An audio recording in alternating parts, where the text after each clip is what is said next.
समीरा जोशी के गायब होने के बाद काली घाटी एक बार फिर बंद कर दी गई। सरकार ने उस रास्ते को असुरक्षित क्षेत्र घोषित कर ट्रैफिक रोक दिया। लेकिन रहस्यमय घटनाएं वहीं खत्म नहीं हुईं। रात में गुजरने वाले कुछ लोगों ने बताया कि बंद हाईवे पर अब एक कैमरे की लाल लाइट जलती दिखती है, जैसे कोई लगातार रिकॉर्डिंग कर रहा हो।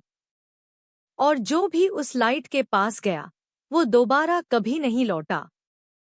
पुलिस ने एक बार फिर जांच शुरू की और यह केस सीबीआई अधिकारी आदित्य राणा को सौंपा गया।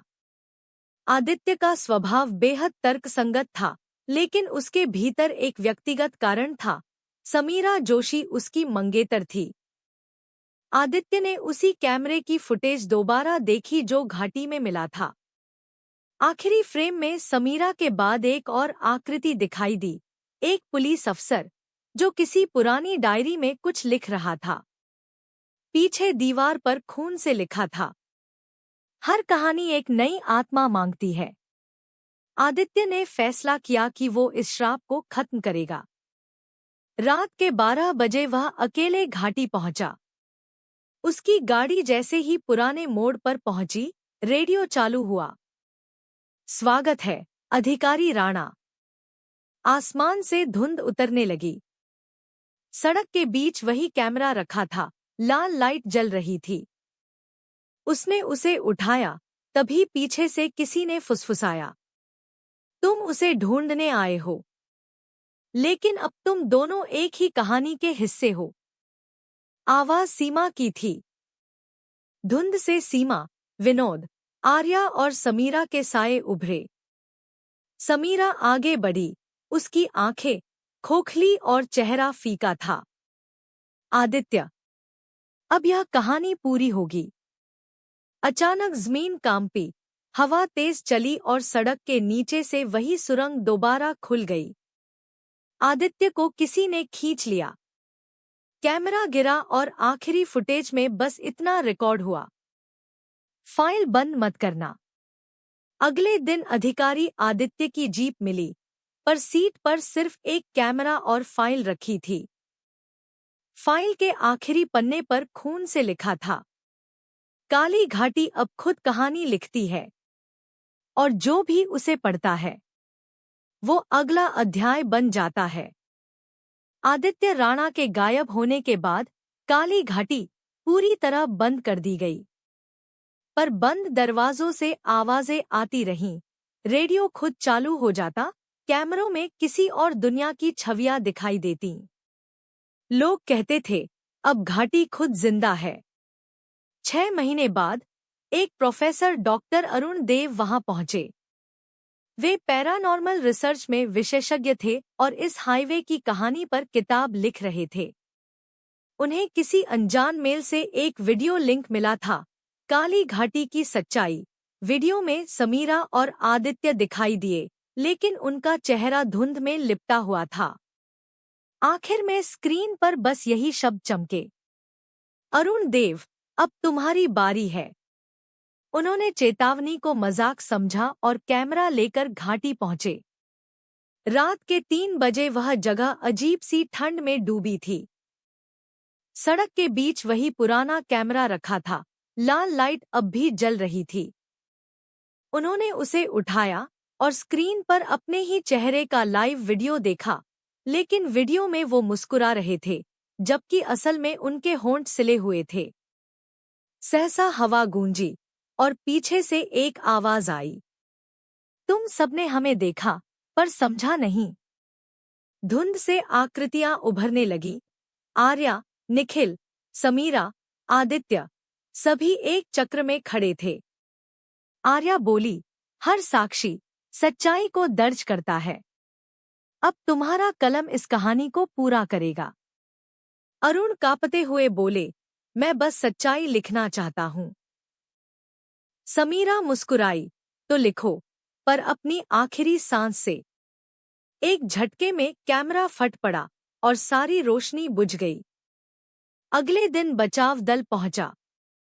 उन्हें सड़क के बीच अरुण देव की जली हुई नोटबुक मिली। उसमें आखिरी पंक्ति अधूरी थी, काली घाटी की आत्माएं अब किसी इंसान की नहीं रहीं और नीचे किसी और की लिखावट में जोड़ा गया था, क्योंकि अब यह घाटी खुद लिखती है और अगला नाम तुम हो, पाठक।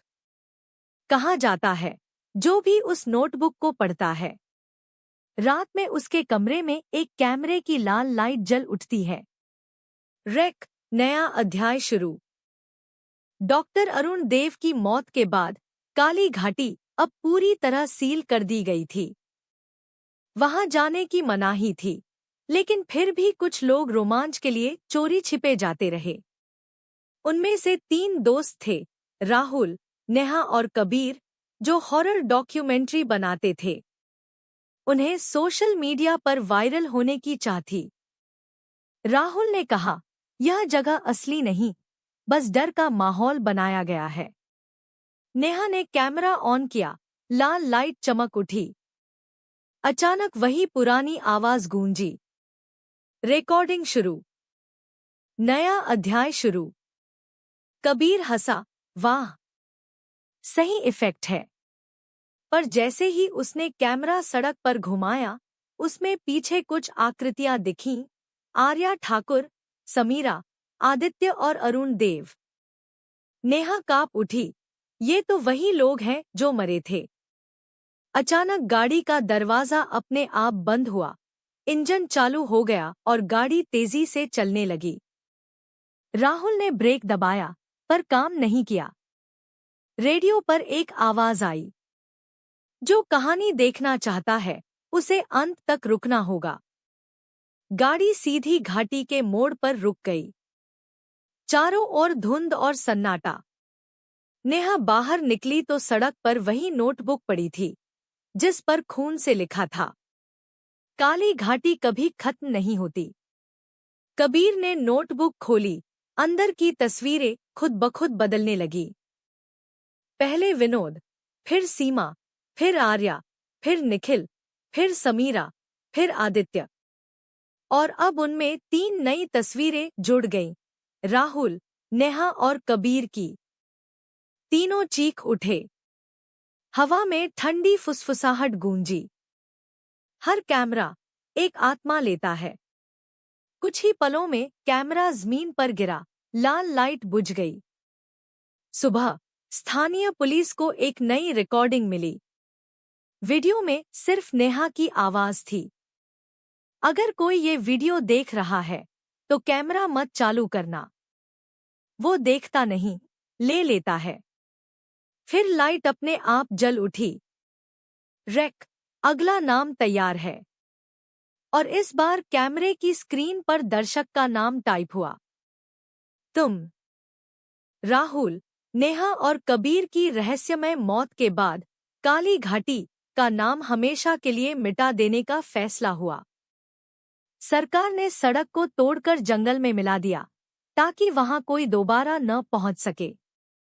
लेकिन कहानियां मिटाने से सच नहीं मरता।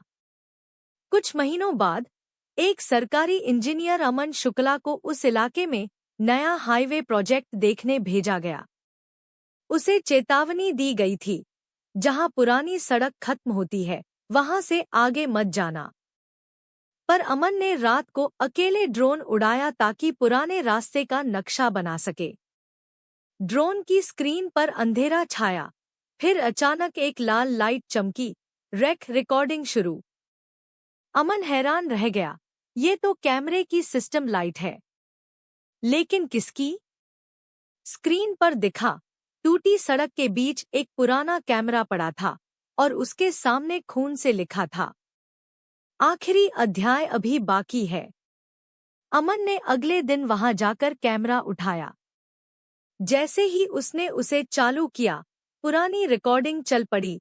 विनोद, सीमा, आर्या, समीरा, आदित्य, अरुण देव, राहुल, नेहा, कबीर, सब एक एक कर स्क्रीन पर दिखे। अचानक वीडियो बंद हुआ और स्क्रीन पर अमन का ही चेहरा दिखने लगा, लेकिन वो मुस्कुरा रहा था, जबकि वह खुद डरा हुआ खड़ा था। तभी आसमान गूंजा, जमीन फटने लगी। सड़क के नीचे से एक विशाल काली परछाई उठी, आवाज आई, हर सच्चाई का अंत उसी में छिपा होता है जिसने उसे खोजा। अमन ने डरते हुए कैमरा जमीन पर फेंका और उसी पल सारी लाइटें बुझ गईं। सुबह जब टीम पहुंची, वहां कोई नहीं था। बस एक जली हुई फाइल पड़ी थी, काली घाटी केस। आखिरी पन्ने पर लिखा था, श्राप खत्म हुआ क्योंकि अब घाटी ने अपना साक्षी पा लिया है। सरकार ने उस जगह को पत्थरों से ढक दिया और नया रास्ता दूसरी दिशा में बना दिया। पर आज भी जब कोई नया वाहन उस क्षेत्र से गुजरता है तो उसकी डैशकैम अपने आप रिकॉर्डिंग शुरू कर देती है और स्क्रीन पर सिर्फ यही शब्द दिखाई देते हैं, रेक, काली घाटी, द एंड।